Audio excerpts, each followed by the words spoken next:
కళ్యాణాద్భుతగాత్రాయ కామితార్థప్రదాయినే శ్రీమద్ వెంకటనాథాయ శ్రీనివాసాయ మంగళం. భగవంతుడి కృపతో మళ్ళా ఒక 4 సంవత్సరాల తర్వాత ఆంధ్రభూమి వచ్చేయడానికి మాకు అవకాశం దొరికింది. దుర్గామ్మవారి దర్శనం చేసుకుని, ఆంధ్ర అంటే ధర్మానికి, భక్తికి, సాంప్రదాయానికి, సంస్కృతికి పేరు. ఆదిశంకర భగవత్పాదుల వారు 2500 సంవత్సరాల క్రితం ఆంధ్రాకు వచ్చినప్పుడు ఎటువంటి అవైదికాన్ని ఆయన చూడలేదు. కానీ ఇప్పుడు ప్రస్తుత పరిస్థితులు ఏమవుతోందంటే, కొంతమంది నకిలీ ఈ నాగా సాధువులని చెప్పి, కొంతమంది నకిలీ అఘోరులని చెప్పి, దానితో పాటుగా కొంతమంది నకిలీ సన్యాసులు కూడా, నకిలీ పీఠాధిపతులు కూడా ఆంధ్రదేశంలో తిరుగుతున్నారు. సంపూర్ణం ఆంధ్రదేశంలో ఉన్న సమస్త ప్రజలకి మా యొక్క సూచన ఏమిటి అంటే, సన్యాసులు, పీఠాధిపతులు, అఘోరీలు, నాగా సన్యాసులు అంటే దానికి ఒక విధానం ఉంది. కనబడినటువంటి వాళ్ళనల్లా నమ్మద్దు. ప్రస్తుతం మీరు చెబుతున్నటువంటిది ఒక అఘోరీలాగా ఎవరో, వీళ్ళందరూ నాటకం. ఎవ్వరూ అఘోరీలు లేరు.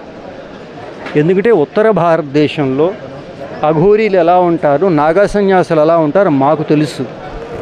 ఉత్తరామరాయ్ జ్యోతిర్మఠానికి సంబంధించి హిమాలయాల్లో వాళ్ళు ఎక్కడుంటారు, ఎప్పుడు వస్తారు, ఎలా వస్తారు, ఈ టీవీలో ఇంటర్వ్యూలో చూస్తున్నారు కదా. అదే వాళ్ళు మాకు చెప్తున్నారు, ఈ రకంగా ఆంధ్రదేశంలో కొద్దిగా పరిస్థితి తేడాగా ఉంటుందండి అని చెప్పేసి. ఈ ఎవరైతే అఘోరీ అని పేరు పెట్టుకు తిరుగుతున్నారో వీళ్ళందరూ పచ్చి అబద్ధము. కాబట్టి వీళ్ళపైన మీ దృష్టి పెట్టకుండా దుర్గామ్మవారు, వెంకటేశ్వర స్వామి వారిని భక్తితో కొలుచుకోండి. ఆ తర్వాత ఇంకొక విషయం, సందర్భం వచ్చింది కాబట్టి మేము చెప్తున్నాము. 2025 మహాకుంభం వస్తుంది. ఇప్పుడు ఆ మహాకుంభంలో జగద్గురు శంకరాచార్యుల వారి యొక్క సైన్యం అంటే సేన అక్కడికి వస్తారు. అఘోరీలు, అక్కడ అఖాడాలు, వీళ్ళందరూ వస్తారు అక్కడికి. కాబట్టి ఈ ఆంధ్రదేశంలో ఈ నాటకాలు చేస్తున్నటువంటి వీళ్ళందరినీ తీసుకెళ్ళి గవర్నమెంట్ ఏం చేయాలంటే మొదట జైల్లో పెట్టాలి, సంకోచం లేకుండా.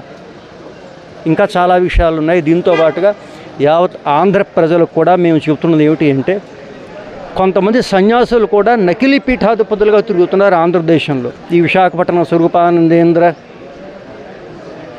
అంతేకాకుండా ప్రస్తుతం మా దృష్టికి ఇంకొక విషయం కూడా వచ్చింది. శృంగేరి నుంచి విధుశేఖర భారతి ఆంధ్రదేశంలో వచ్చి సంచారం చేస్తున్నారు. ఆయనకు కూడా చెప్తున్నాం, మీరు పీఠాధిపతులు కాదు, సన్యాసి అంతే. భారతీయ తీర్థస్వామి వారి శిష్యులు సన్యాసి అంతే. పీఠాధిపతి పేరుతో, జగద్గురు పేరుతో ఆంధ్రదేశంలో ఉన్నటువంటి ప్రజలని మోసం చెయ్యవద్దు. ఇలాంటి మోసం చేసే వాళ్ళందరినీ 420 కింద చాలా కఠినమైన శిక్షలు ఉంటాయి. కాబట్టి ఆంధ్రదేశంలో ఎవరైనా సన్యాసులను చూస్తే మీరు ఎక్కడ సన్యాసి, ఏ సాంప్రదాయం ప్రశ్నించండి. ఎప్పటి వరకు మీరు ప్రశ్నించారో జాగృతి రాదు. సమాజంలో అందరూ ప్రశ్నించాలి. మీరు ఏ సాంప్రదాయం చెందినవారు, ఏ పీఠాధిపతి ఎప్పుడు అయ్యారు, మీరు మీ గురువు గారు ఎవరు, మీ సాంప్రదాయం ఏమిటి. కాబట్టి భగవంతుడి కృపతో జాగృతి కార్యక్రమానికి మేము 5 రోజుల ఆంధ్ర సంచార యాత్ర రావడానికి జరిగింది. ప్రభుత్వం కూడా తక్షణం చర్య తీసుకోవాలి, లేదంటే సమాజం ముందర వీళ్ళ యొక్క రహస్యాలన్నీ విప్పి పెడుతూ ఉంటాం. లోపల పెట్టి పోలీసులు వాళ్ళు సమజాయి చేసేస్తే ఉన్న భూతం అంతా ఉడుతుంది.